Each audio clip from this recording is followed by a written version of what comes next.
Hello বন্ধুরা, তোমরা সবাই ভালো আছো? আশা করি তোমরা সবাই ভালোই আছো। আমি ভালো আছি।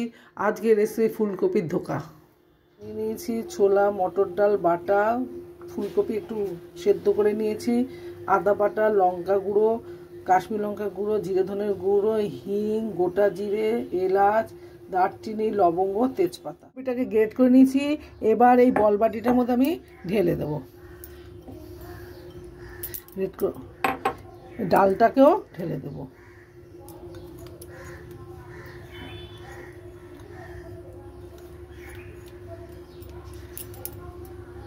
দিয়ে দেবো স্বাদ মতো নুন, লঙ্কার গুঁড়ো,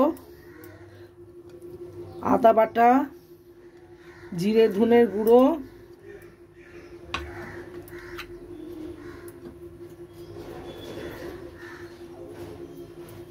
হাফ চামচ মতন হিং। এবার এটাকে ভালো করে মিশিয়ে নেব।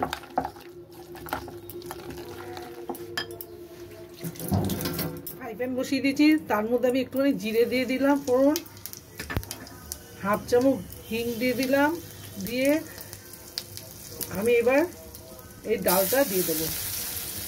ফুলকপি আর ডালটা মিশিয়ে যে করে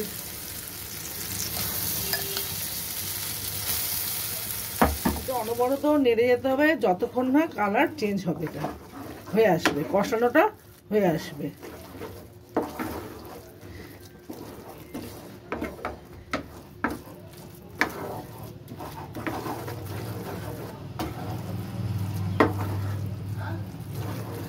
এটা জলটা শুকিয়ে একদম আঠা আঠা হয়ে এসছে এবং প্যানটার মধ্যে লেগে যাচ্ছে। এবার এটা হয়ে গেছে এবং কালারটাও দেখুন চেঞ্জ হয়ে গেছে। তখন এটা নামিয়ে ফেলতে হবে। এটা হয়ে এসছে। এবার আমি গ্যাসটাকে অফ করে দেবো। এটা এবার এই থালাটার মধ্যে ঢেলে নেব।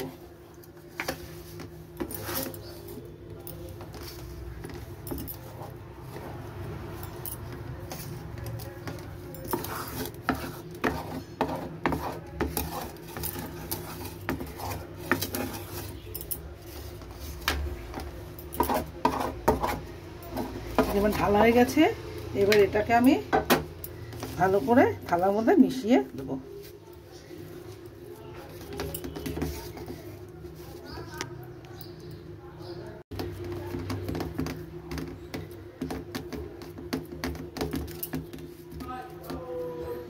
এটা সমান করে এটাকে সমান করে নিয়েছি।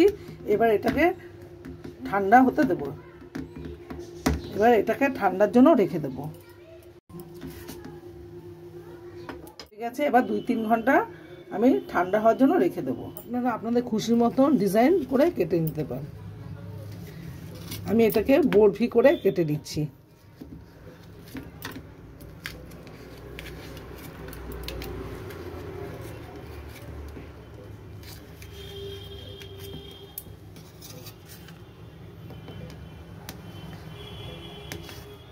ননস্টিক বোর্ড বসিয়ে দিয়েছি। এবার আমি ফুলকপির ধোকাগুলোকে আমি এবার ছেড়ে দেবো।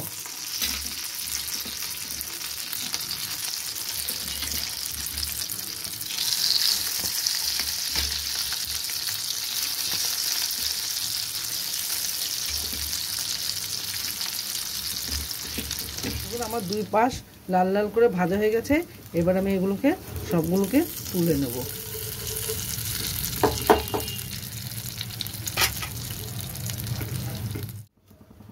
আমি ধোকা ভাজার তেলেই আলুগুলো দিয়ে দেব।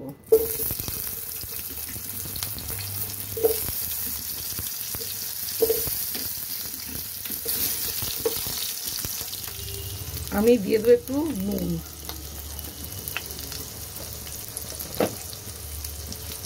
একটুখানি হলুদ,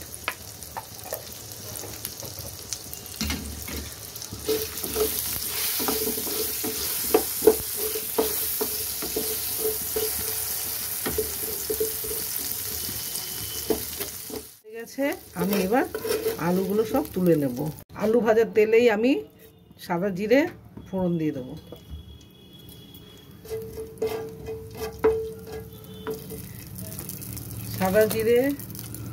সাদা জিরে, তেজপাতা, দারচিনি, দুটো এলাচ আমি ফোড়ন দিয়ে দিলাম।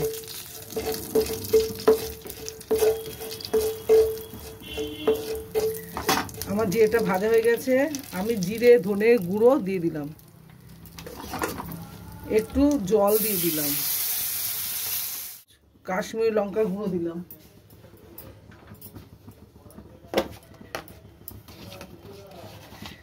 এক চামচ হলুদ দিয়ে দিলাম,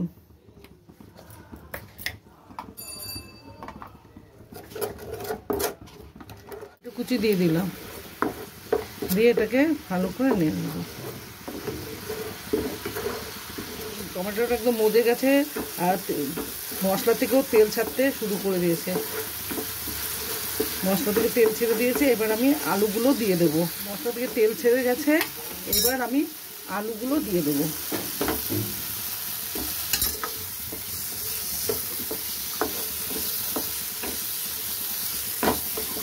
আলুগুলো মিশে গেছে মশলার সাথে, এবার আমি জল দিয়ে দেবো। আলুগুলো মশলার সাথে মিশে গেছে, এবার আমি জল দিয়ে দেবো। ভালো করে সেদ্ধ করব। আলুগুলো ভালো সেদ্ধ হবে, কিন্তু আমার আরেকটু নুন লাগবে, আপনারা পরিমাণ মতো নুন দিয়ে দেবেন। আমার আলুগুলো সেদ্ধ হয়ে গেছে, এবার আমি সব ধোকাগুলো ছেড়ে দেব।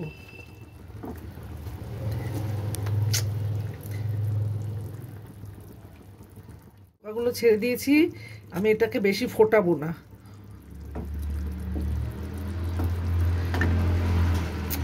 আমার ধোকাগুলো হয়ে গেছে, এবার সব নামিয়ে নেব।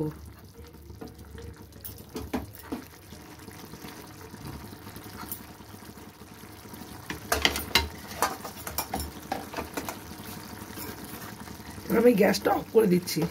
তৈরি হয়ে গেছে ফুলকপির ধোকা। আপনারা এইভাবে রান্না করে খেয়ে দেখবেন, খুব ভালো লাগবে।